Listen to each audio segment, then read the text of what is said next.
This is Alex Mercer, broadcasting through static thick enough to taste, from what remains of a station half buried in snow and slowly sinking into the bones of the mountain. 6 months have passed since the blasts tore open the Ironvale range, and the world hasn't thawed. Not the land, not the people, not the shadows beneath. The nuclear fire didn't erase them. It didn't even wound them. It only peeled back the layers of their patience, revealed more of what they truly are. The fallout hung in the sky like a bruise, turning clouds into heavy veils of gray. And in that gray, something new began to move. The shadows walk differently now. They glide through ash without leaving footprints. They pass through irradiated fog, as if drawing power from it. And the pulse they carry has shifted. Not the slow heartbeat of Ironvale's collapse, but something sharper. Something that resonates in the metal of my teeth and the bones of the station. It is not a warning. It is a message. The land beneath the snow hums with unfamiliar rhythms. I've spent months tracking survivors, though tracking has become a cruel word for what I truly do, searching for signs that lead only to stillness. The last group of 12 is now a memory scattered across the frost. Each disappearance marked not by struggle or sound, but by the collapse of warmth in the air. 1 minute a campfire breathes. The next, the flame sputters and folds inward, as if smothered by an unseen hand, and the snow around it melts in a spiral pattern that sinks deep, too deep into the ground. The shadows don't hunt like animals. They prune, they remove, they erase. And when they do, the world falls a little quieter. I've found their paths carved through the ice like veins, dark channels vibrating with faint, metallic resonance. Step too close and your heartbeat aligns with the pulse. Step closer still and your thoughts begin to drift, like something is borrowing them. The station has become a cage of necessity. The generators die and return like wheezing lungs, kept alive only because something beneath the floorboards allows it. I hear them at night, brushing against the rock, tracing the foundation, learning its shape. Their movement is so slow it becomes a form of patience beyond human comprehension. I thought the nuclear blast would drive them deeper. Instead, it taught them pathways through irradiated soil, taught them to follow the hum of decaying batteries, taught them to mimic the static of abandoned comm towers. The tapping they did before, only at the walls, has changed. Now it comes from within the vents, inside the beams, beneath the insulation. Once I heard my own voice whispering through the broken intercom, repeating words I hadn't spoken yet. That is when I realized, they don't just remember Ironvale. They remember us. I don't know how much longer I can maintain this broadcast. The last time I ventured outside to clear snow from the antenna, I found a single pattern carved into the drift, a ring of melted ice, perfect and smooth, as though shaped by something with no hands and too much intention. Inside the ring, the snow was untouched. Sleeping, waiting. The pulse rose beneath it when I stepped near, rising through my boots and knees until my vision swam black at the edges. I backed away slowly, breath held, heart pounding against a rhythm not my own. The pulse followed, not enough to break through, just enough to let me know I had been noticed. It has been watching me for weeks, maybe months. Maybe since the blast itself.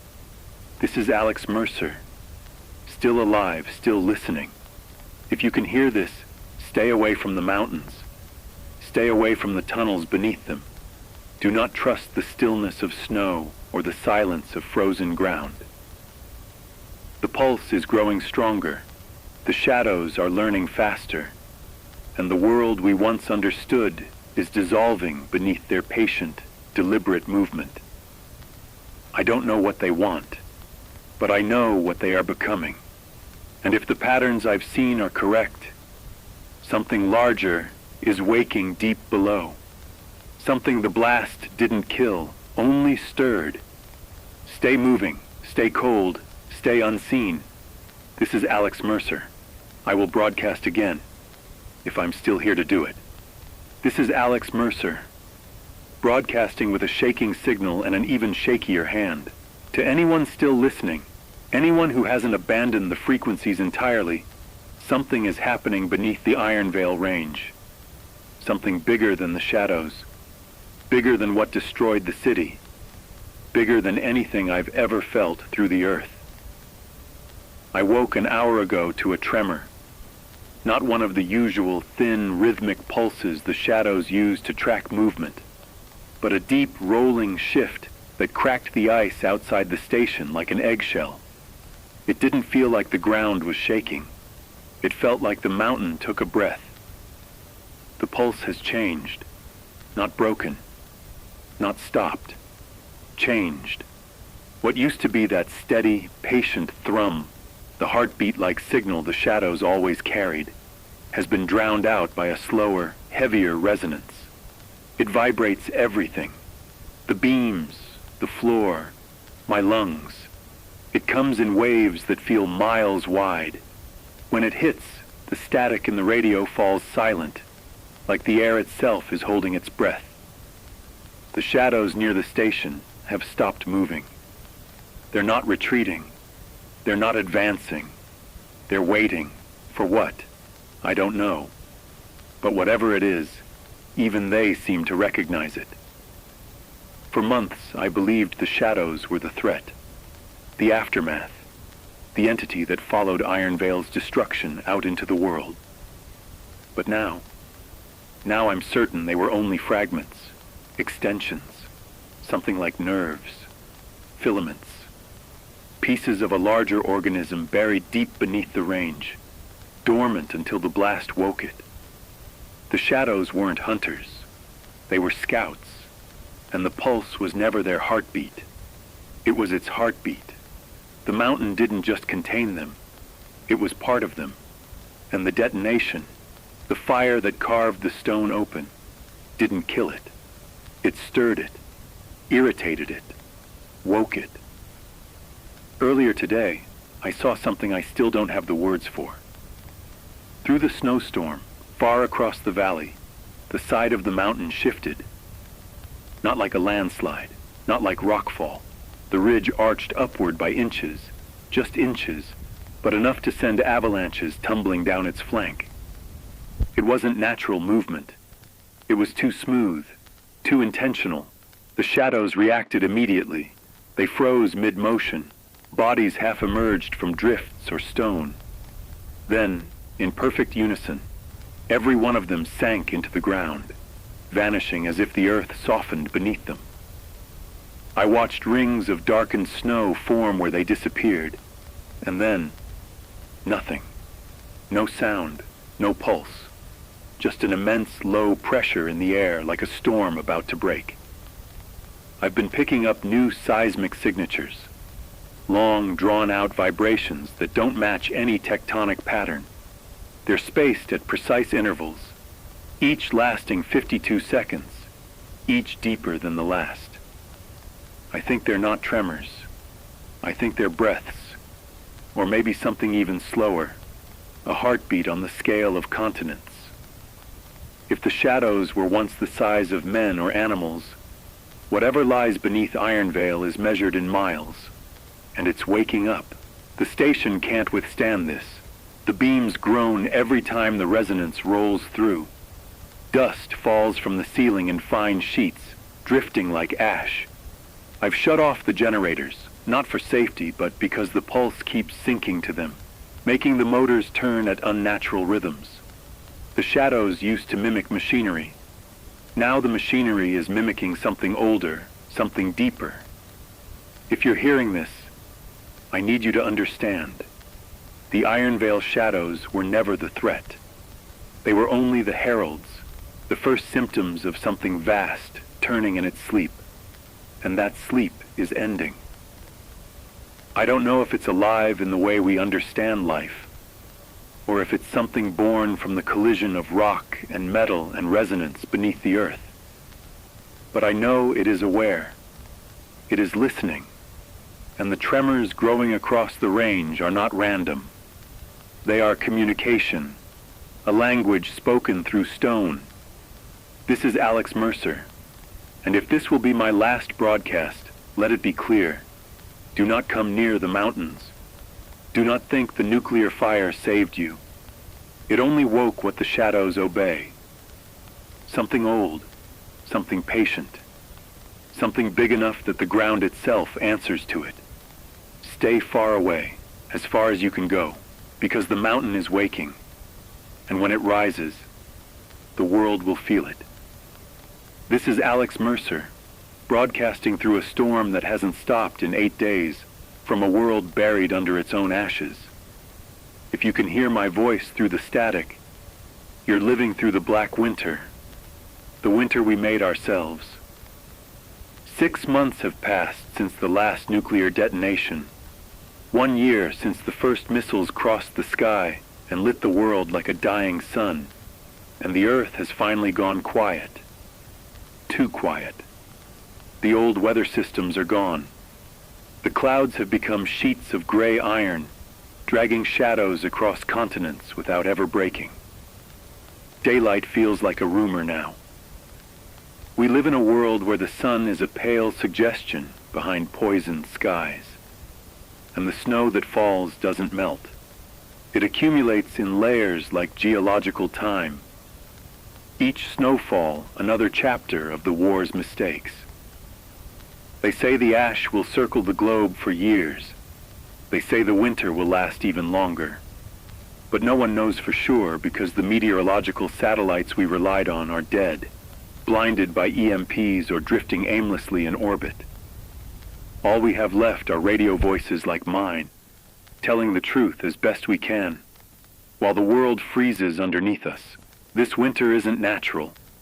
The snow is too heavy, too dark, too warm at times, as if it remembers where it came from.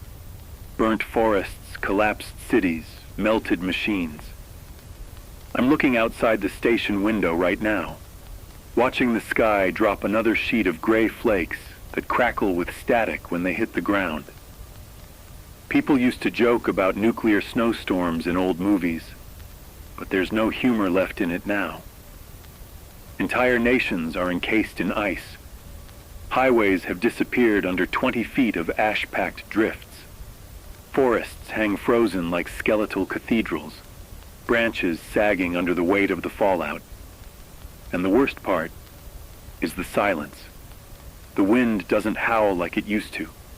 It hums, low, mechanical, almost harmonic. Some scientists say the ash particles are interfering with atmospheric currents. Others claim the tones are man-made, remnants of weapon tests or automated defense grids. But I've heard too many strange patterns in that hum, too many rhythms that feel intentional, to trust the official explanations. 6 months after the bombs, humanity is divided between those trapped in the cold and those still fighting in the heat. The equatorial zones are burning.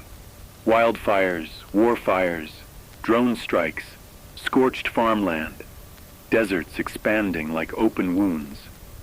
But up here in the northern regions, it's the cold that's killing us. Entire cities have gone dark, either frozen into stillness or abandoned during the early evacuations.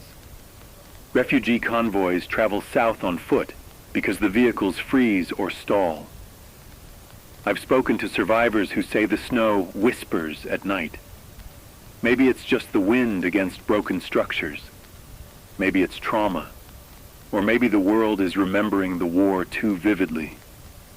Some nights, when the temperature drops below -45, I hear distant cracks across the plains, massive ice fractures, like the earth itself is exhaling.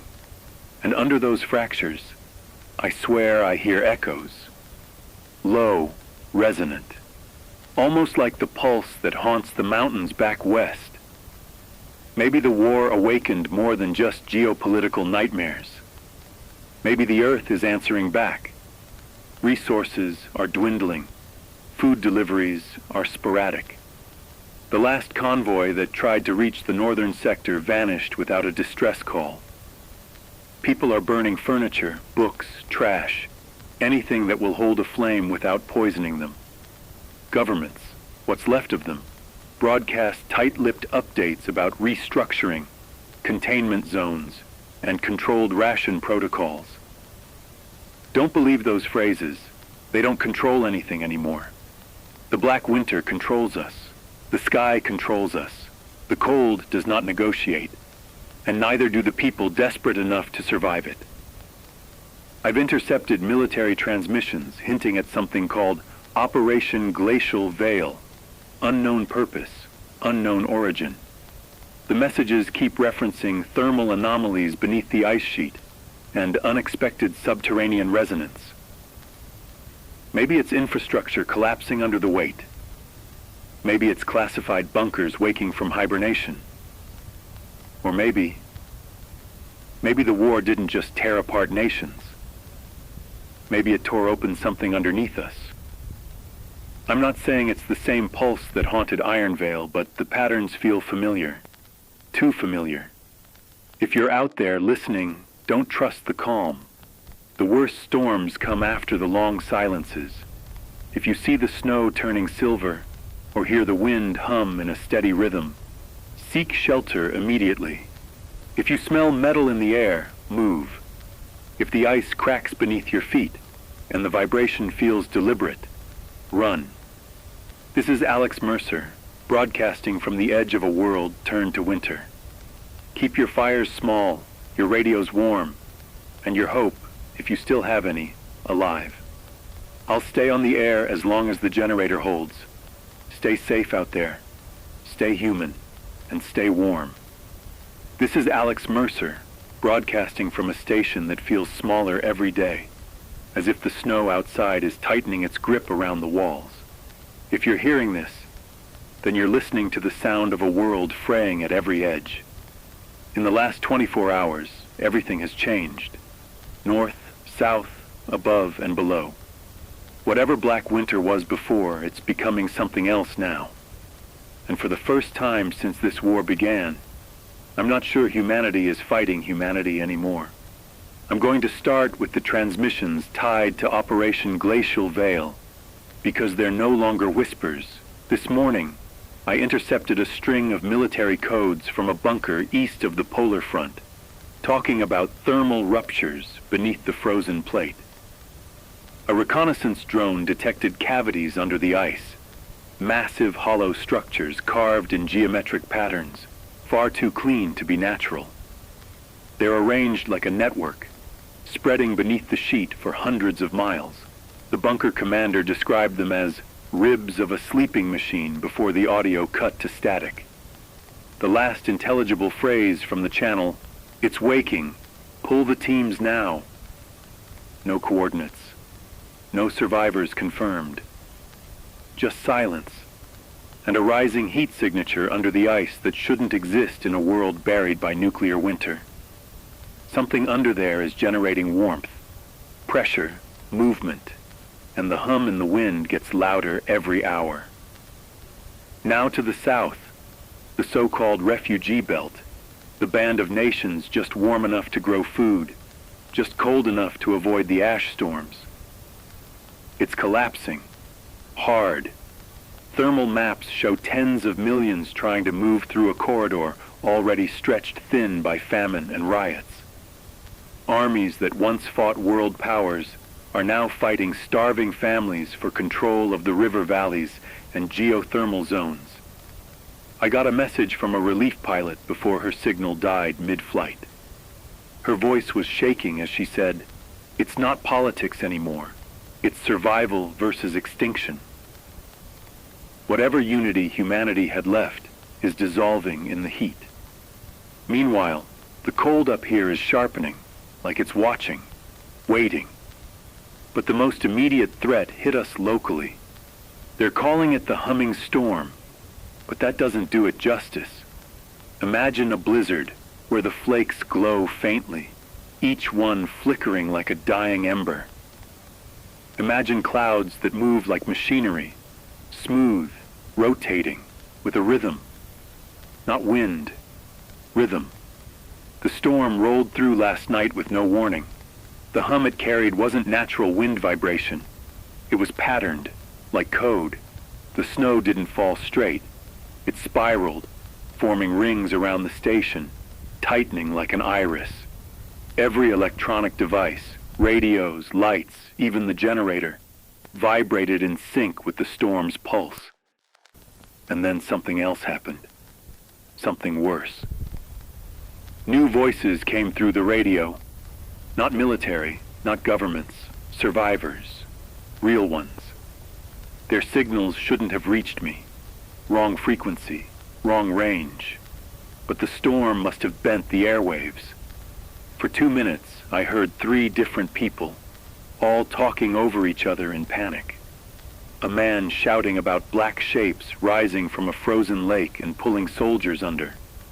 A woman screaming that her convoy froze in place when the snow around them started to ring like metal. A child, God, a child, whispering that the snow was crawling toward their shelter. They were on different channels, different regions, but the storm merged their signals into one tangled broadcast.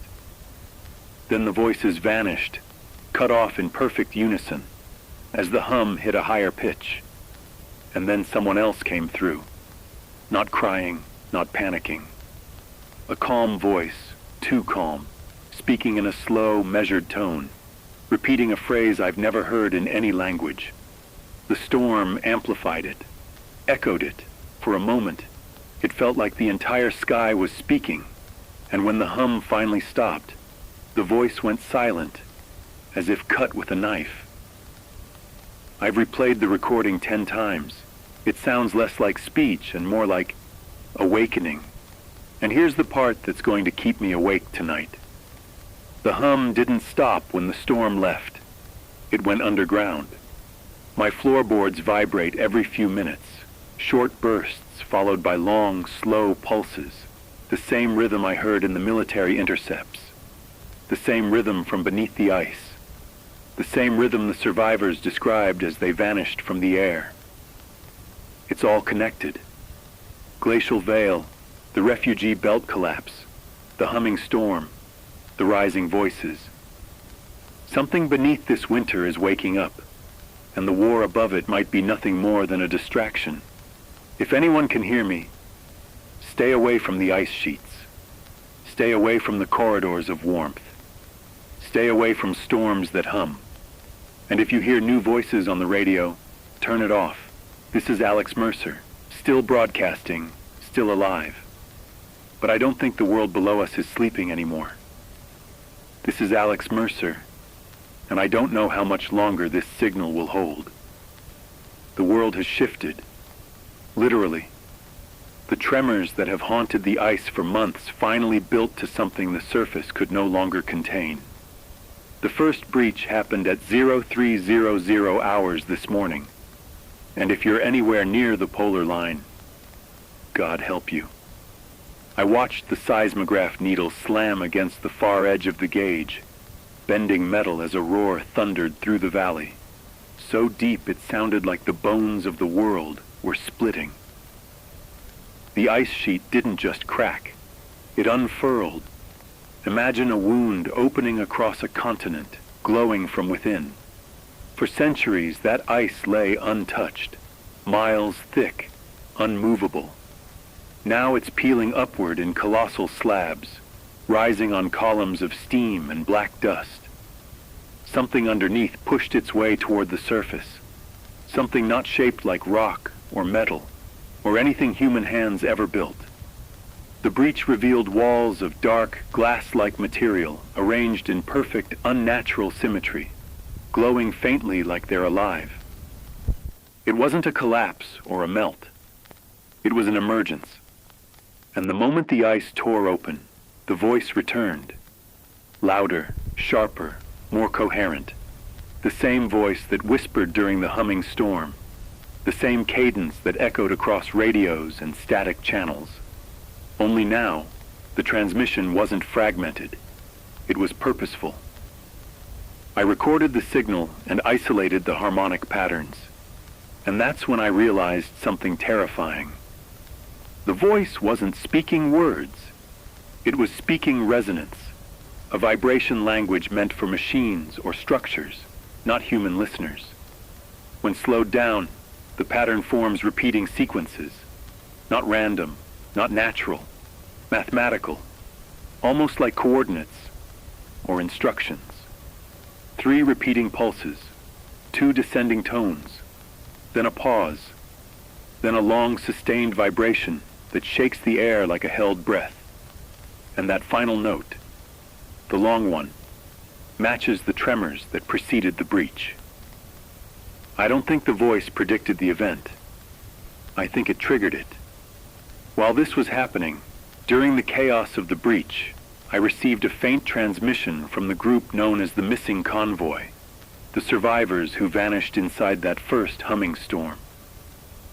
Their signal was weak, like it had been stretched thin across impossible distances, but the voices were unmistakable, hoarse, frost-bitten, terrified. They reported seeing the ice itself ripple like water as dark forms moved beneath it. Not shadows, not soldiers, but immense silhouettes moving as though the ice were merely a veil. The convoy's last known location was 200 miles south of the breach zone, but somehow they found themselves at the edge of the emerging structures. One survivor repeated the same phrase over and over. "We're not underground, but it feels like it's above us." Another claimed the air pressure changed, bending light, making the sky appear curved, like the horizon itself was tilting. Their distress call cut off abruptly when a blast of static surged through the line, followed by that same deep hum. I don't know if they're alive, but if they are, they're closer to whatever is waking than anyone else on Earth. The final blow came hours later, just before I started this broadcast, the split sky. I don't have any other name for it. The entire Northern Hemisphere saw it. If you're out there listening, you know what I mean. The clouds didn't part. They divided, cleanly, violently, splitting into 2 massive layers that rotated in opposite directions. Between them, a vertical seam of pale light opened like someone had drawn a glowing scar across the heavens. The temperature rose and fell in violent drops, as if the atmosphere was being pulled apart by invisible hands. Lightning struck upward instead of down, arcing into that glowing seam. For the first time since Black Winter began, we saw color in the sky. Not sunlight, not auroras, but something like molten metal shifting through blues and silvers.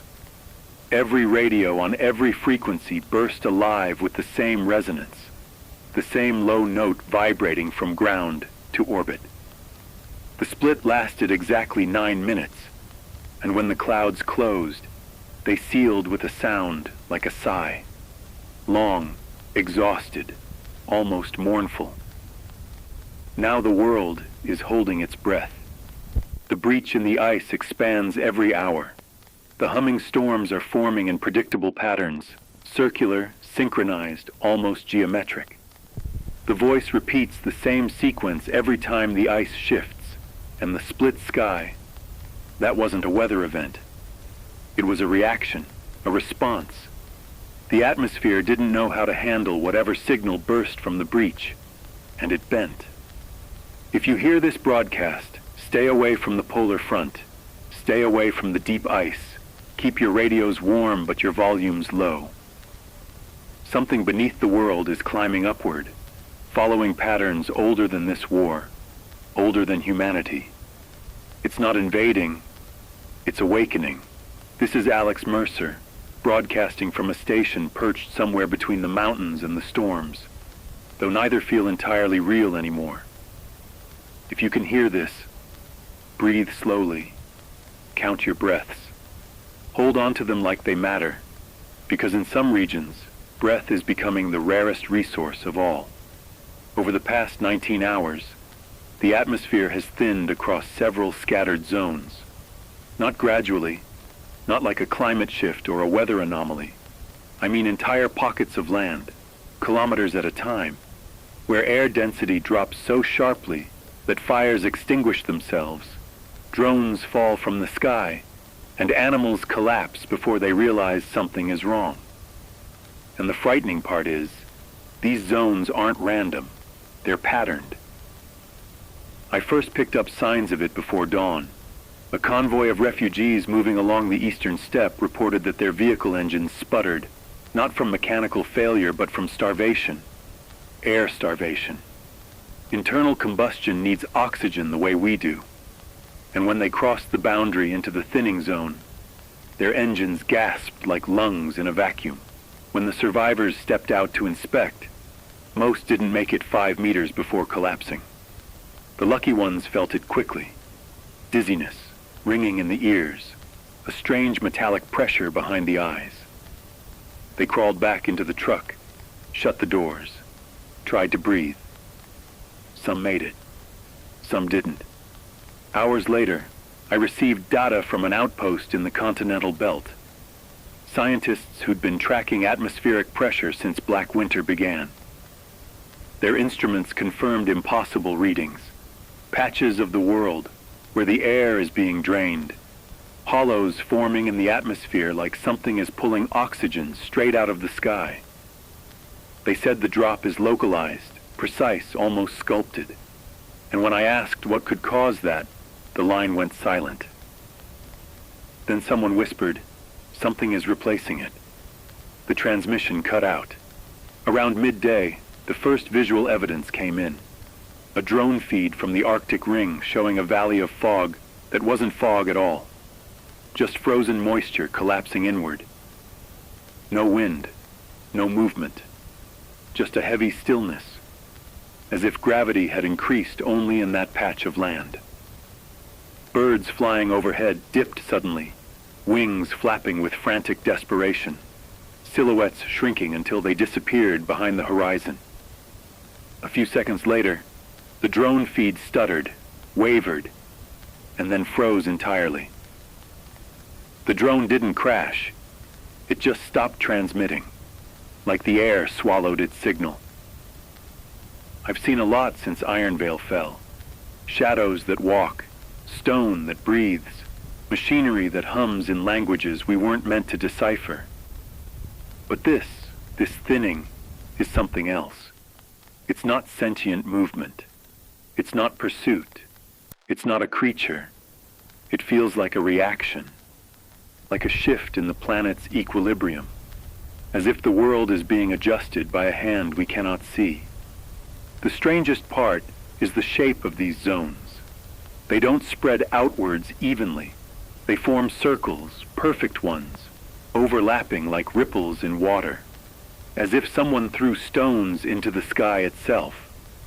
Each zone expands to about 2 kilometers, pauses, then contracts again.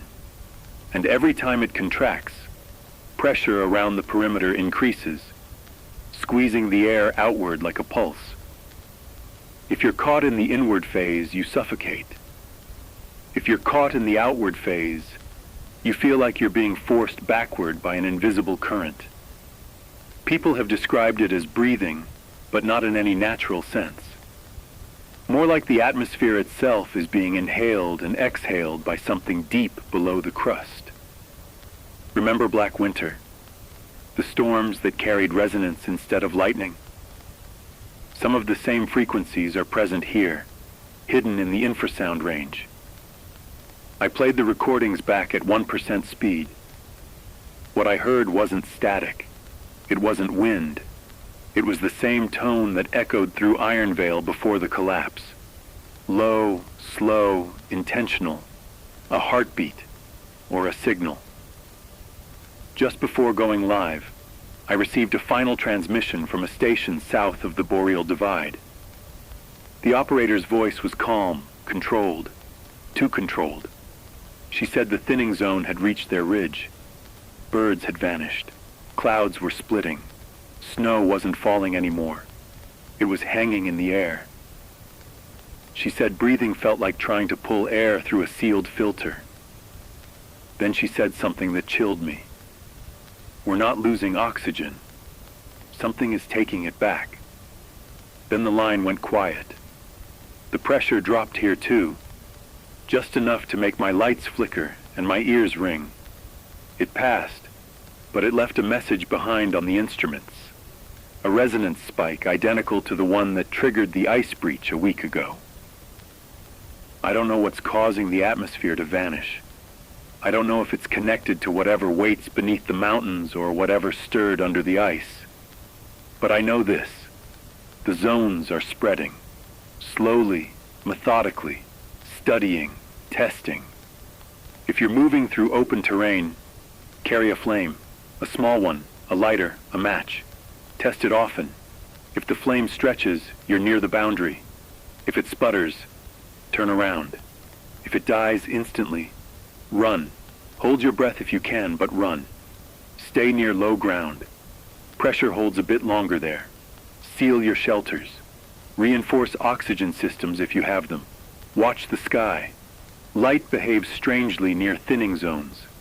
You might see halos, bending shadows, shimmering distortions like heat mirages in winter air. Don't mistake those for safety. They're warnings. If you feel pressure in your ears, dizziness, or ringing, stop moving. Listen. The atmosphere will tell you if it's about to vanish. It always does, faintly, like a sigh drawn inward. This is Alex Mercer, broadcasting from a location I've been avoiding for weeks, an abandoned outpost at the edge of one of the thinning zones. I never wanted to come here. Even the maps labeled this place as Sector 9. Do not enter. Equipment failure. Evacuated. But desperation and curiosity pushed me forward. The signal from this region had been sporadic for months. Short bursts of static, unintelligible code, and the occasional fragment of someone, or something, breathing, echoing through the receivers. I assumed it was a technical fault. Now I know better. The outpost itself is a relic of humanity's arrogance, frozen, decayed, and strangely intact at the same time, as if the thin air preserved it, or perhaps held it in suspension until something could arrive. I entered mid-afternoon. The snow outside was brittle, blackened with ash, and the air, what little there was, felt immediately thinner. My first breath made my lungs ache, a pressure in my chest that felt like gravity pressing against my ribcage. The wind was still, almost unnaturally still, carrying no scent except the faint metallic tang of rusting machinery. Inside, the station was eerily quiet. The hallways were empty, consoles dead, instruments cracked, but there were signs of recent presence. Footprints frozen into the dust on the floor, scattered papers with charts showing oxygen readings that fluctuated in impossible patterns, and the faint glow of emergency lights that seemed to pulse in sync with the low hum I've been following for months. I tried the radio first. Every channel was dead, except one, a low-frequency hum emanating from the sub-basement. I followed it. The stairwell groaned beneath my weight, echoing in a way that suggested the building itself was holding its breath. The hum grew stronger, vibrating through the metal stairs, through my boots, into my spine. It wasn't mechanical, it wasn't natural. It was alive. Or at least, it felt alive, aware that I was there. In the main lab, I found the logs. They weren't human records. The entries were typed in fragments, repeating over and over. Air thinning, boundary shifting, breath removed, machines fail, resonance rising. Don't enter, don't enter, don't enter. The last entry was just one word repeated 35 times. Leaving. That's when I noticed the walls. The panels along the side of the hallway weren't cracked. They weren't damaged.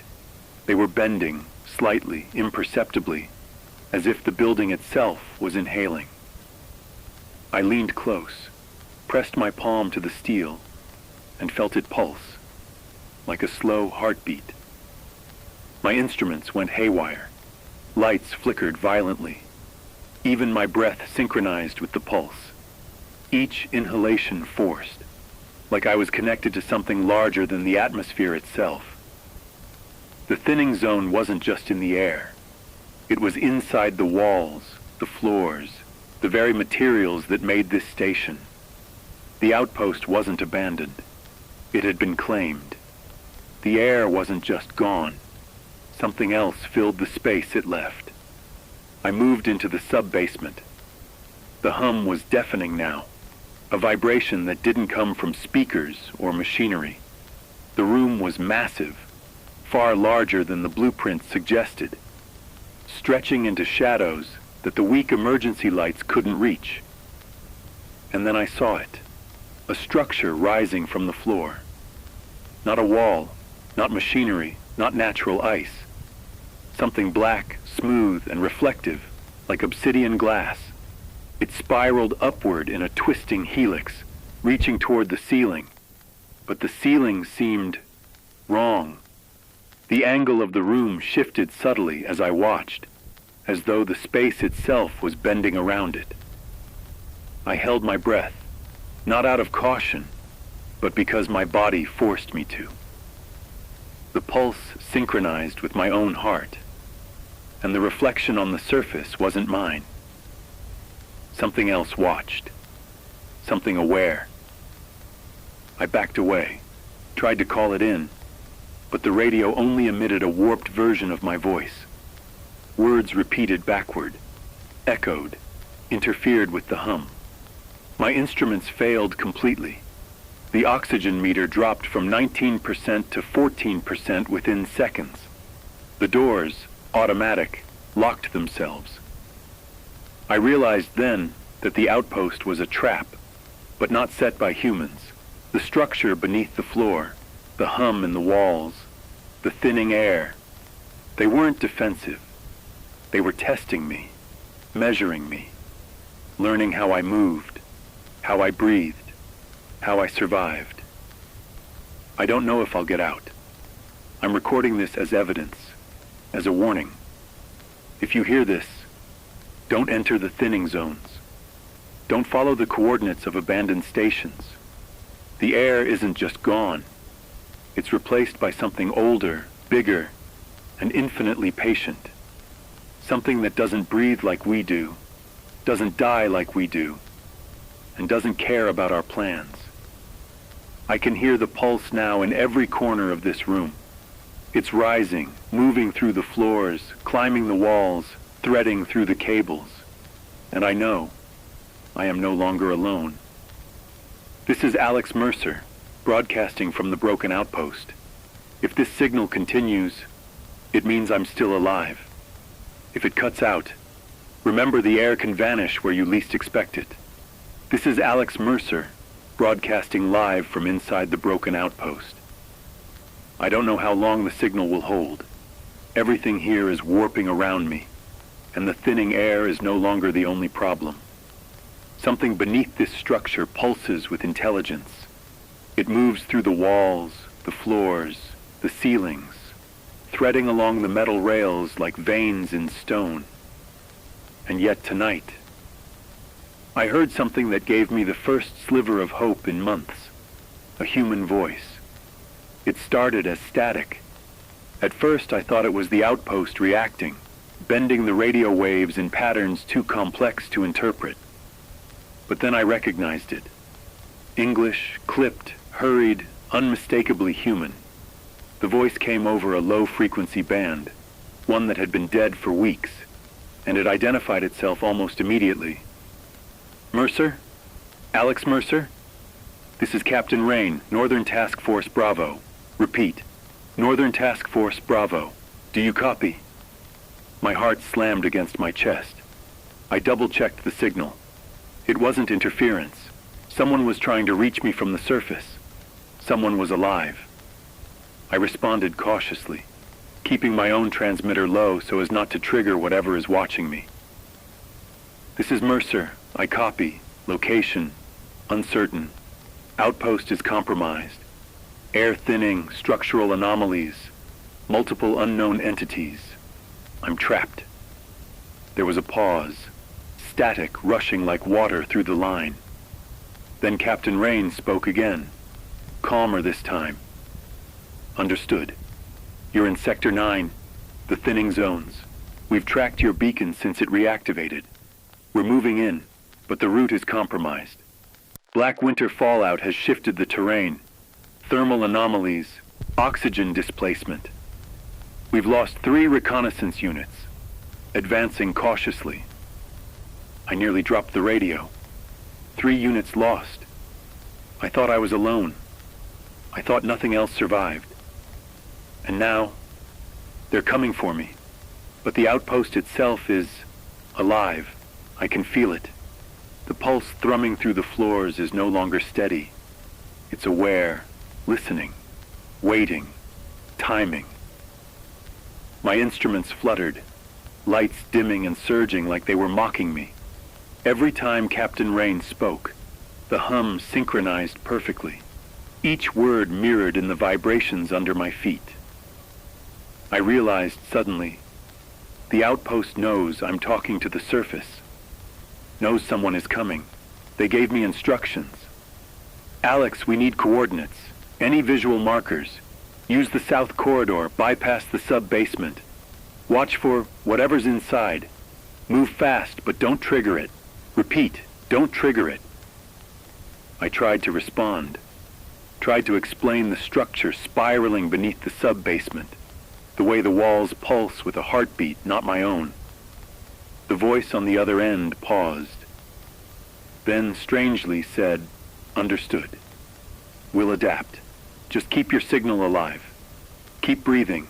We'll be there within 90 minutes. Mark your path. I don't know if 90 minutes is enough. The air here is collapsing faster than before. Even walking through the hallways feels like swimming in invisible resistance. Each step drags my chest. Each breath pulls my lungs against a vacuum I can't see. And the structure, it's shifting. The black helix in the basement responds to the vibrations. The pulse accelerates with every word I transmit. I'm not sure it's hostile, not yet, but it's curious, intelligent. And it knows the surface is approaching. The voices from Captain Rain's team aren't just on the radio. They're on the sensors, too. Small drones scouting ahead. Their thermal signatures flicker like candle flames in the frozen halls. They're moving cautiously, weaving around the zones where air thins the most. They report seeing shadows, or maybe echoes, of something moving through the walls. Every time they approach, I hear the low metallic hum synchronize with their steps. The structure beneath the outpost is alive in a way I've never experienced before. And yet, it hasn't attacked. Not yet. I've tried to maintain calm on the broadcast, but I can feel the panic rising. Part of me wonders if I'm even recognizable to the surface team anymore. My voice is thin from the oxygen shortage. My equipment is failing under the fluctuating air density. Every time I step, the floors shiver beneath me. And still, Rain and the Northern Task Force advance. Their confidence over the radio is the only thing tethering me to reality. And then it happened. A flash of movement, not human, not machine in the sub-basement. The spiral of black glass I saw before. It glimmered and twisted, as if aware of the new presence. The pulse surged, and I swear the walls themselves breathed. I transmitted the warning. Incoming! Sub-basement! Movement! Don't! But the line crackled violently, drowned in resonance. The last fragment I caught from Rain was, "Hold your position, Mercer. Keep your eyes on the..." And then silence. I don't know if they're still moving, still alive. I don't know if I can survive the next few minutes. The outpost isn't just a building anymore. It's a living trap. Something is aware of every movement, every sound, every pulse of life within these walls. And I know it can hear Captain Rain. It can hear all of us. If you're hearing this broadcast, I want you to understand the situation fully. The thinning zones are spreading. The structures we've abandoned are no longer ours. Something beneath them reacts to life, to sound, to motion. And now the surface is moving in. Whatever happens next, I hope someone else is listening. I hope someone understands. This is Alex Mercer, broadcasting from the broken outpost. I don't know if I'll survive the contact. I don't know if anyone else will, but I will continue transmitting as long as I can breathe. This is Alex Mercer. If you're hearing this, it means I've survived the first wave, but not without cost. I don't even know where to start. Everything here has gone beyond comprehension. The Northern Task Force, Captain Rain's unit, was moving in, following the path I marked. They were cautious, perfect soldiers trained for everything humanity could throw at them. But nothing could have prepared us for what just happened. It began with a low rumble beneath the outpost. I first felt it in my boots, a vibration slow at first, almost polite, like something testing the floorboards. Then it deepened, grew sharper, as if the building itself were being unmade from the inside. Lights flickered violently. My transmitter buzzed, my instruments screamed, and the pulse, my constant companion, the one I've tracked since Ironvale, accelerated violently, syncing with something far larger than the structure itself. I could hear the voices of the task force over the comms, shouting instructions, trying to coordinate. But the rumble, it wasn't coming from them. It was coming from below. And then it broke. The floor of the main hall cracked with a sound that resembled shattering glass and collapsing ice at the same time. A column of black, reflective matter erupted from the sub-basement, twisting upward like a living helix. It was massive, far larger than the spiraling structure I saw last week. The material wasn't ice, not metal, not stone. It was a fusion of all three, shifting, writhing, pulsing with resonance that made the walls vibrate, and the lights oscillate in a pattern almost too fast to perceive. Every instrument I had went haywire. Even the task force drones faltered, falling from the ceiling and crashing into the walls as the column expanded and stretched toward the surface. I could hear Rain's voice screaming through the static. "Mercer, retreat! Retreat! That thing is..." And then the line went dead for a moment. The pulse in the floor beneath me wasn't just synchronized anymore. It was commanding. The air in the outpost thickened and thinned in rapid cycles, making it almost impossible to breathe. I felt my chest compress with each pulse. My instruments registered oxygen levels dropping to near zero, then spiking in milliseconds. The column's surface shimmered, reflecting my image, my terrified hands, the soldiers outside, but distorted, stretched, alive. And then, the first contact. It touched the surface of the floor. Not violently, not like an explosion, but delicately, deliberately. Where it touched, the air shimmered like heat on asphalt. The metal rails bent around it as if liquid. The walls rippled as if breathing. My voice over the comms warped. Every word I spoke was repeated in reverse, in harmony with the pulse. I realized then that it wasn't just a structure. It was intelligent. A predator, yes, but also a listener. It knew we were here. It knew Captain Rain's team was approaching, and it reacted to them. One of the soldiers outside, their suit lights visible through the shattered windows, stopped moving. Then their body lifted slightly off the ground, as though held by invisible threads. The pulse reached outward in a wave I can only describe as sentient. It wasn't attacking, at first. It was studying, measuring, synchronizing. Another soldier froze mid-step, then one more, and their voices on the comms became distorted, repeating syllables I've never heard. My stomach churned. It wasn't human speech anymore. It was resonance, frequency, communication, something old, deep, and alive. I tried to move, to escape the main hall, but the floor shifted. Not falling, not cracking, just bending. The spiral reached the ceiling, extended tendrils along the walls. The building groaned like a living creature, expanding the space to accommodate its form, warping reality around it. I realized the outpost itself wasn't the structure. It was part of this being. We were inside its body, and the air we breathed was now a conduit for its pulse. Captain Rain managed to get back on the line briefly. "Mercer, you stay inside the building, don't!" And the transmission cut out. I couldn't respond. My vocal cords felt stretched, my throat raw from the thinning air manipulated by the pulse.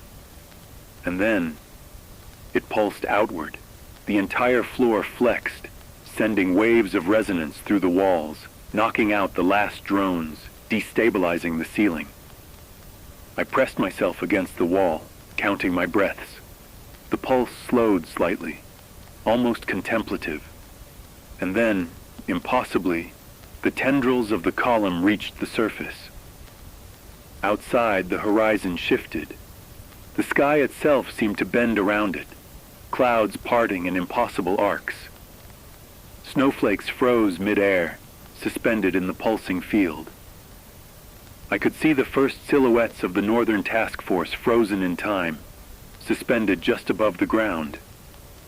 And I realized it wasn't killing them. Not yet. It was examining, integrating, learning. And now I am here. I am alive. I am broadcasting. I am breathing, just barely. And I know the pulse below is aware of me. The survivors outside, I don't know if they'll ever reach me. I don't know if they are still alive, or if the outpost has claimed them as it has claimed this building. If you're hearing this, stay away from the thinning zones. Stay away from structures that pulse with life. If you see something emerging from beneath the ground, do not approach. It is aware, it is patient, and it is not human. This is Alex Mercer, broadcasting from the broken outpost, alive for now, but I do not know for how long. The surface breach has begun, the pulse has risen, and we are all inside its reach. This is Alex Mercer. If you're hearing this, brace yourself, because the skies are no longer merely dark, cold, or poisoned by ash. They've turned hostile in a way we never anticipated. The acid rain campaign. That's what the remnants of the Northern Coalition are calling it. But campaign is a misnomer. It implies strategy, coordination, and intent. What we're witnessing is something far more precise, far more terrifying. The weaponization of the atmosphere itself. The first signs came 2 nights ago. Clouds began shifting unnaturally, blackening in concentric layers, swirling in spiral patterns over abandoned cities and frozen forests. At first, we thought it was a storm, another humming storm variant, a relic of black winter. But it wasn't. It carried no snow, no wind in the conventional sense. The particles in the air glimmered faintly, almost metallic, reflecting the limited light left in the sky. I tested the air with my instruments. The readings were off the charts. Acid concentration in the precipitation at lethal levels. Rain droplets falling through the thin air weren't just corrosive. They were engineered. They carried a payload. Something designed to target metal, machinery, and unfortunately, living tissue as well. Refugee convoys caught in its path reported their vehicles corroding in minutes. Engines stalled, axles fused, windows etched with marks like lightning burned them from within. Survivors described the air as thick, bitter, tasting of copper and iron. Breathing became a chore. Lungs burned as if exposed to fire. I have recorded one survivor's account. It haunts me. It's like the sky is bleeding, like the clouds remember the war and they hate us. I cannot unhear that. Worse, the pulse resonates with the rainfall, the low hum I've been tracking for months, ever since Ironvale, now synchronizes with the rain. The droplets vibrate imperceptibly before hitting the ground, striking metal with a sharp, precise frequency.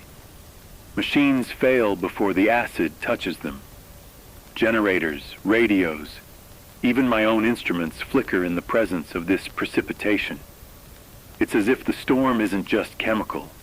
It's alive, or at least directed by something alive, learning which frequencies disrupt life, which destroy metal, which erode both simultaneously.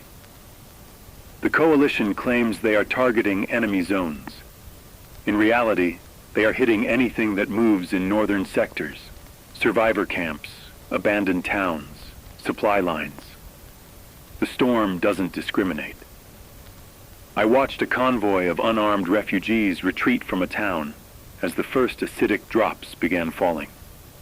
Within 10 minutes, the asphalt was steaming, the metal rails warped, tires bursting under pressure.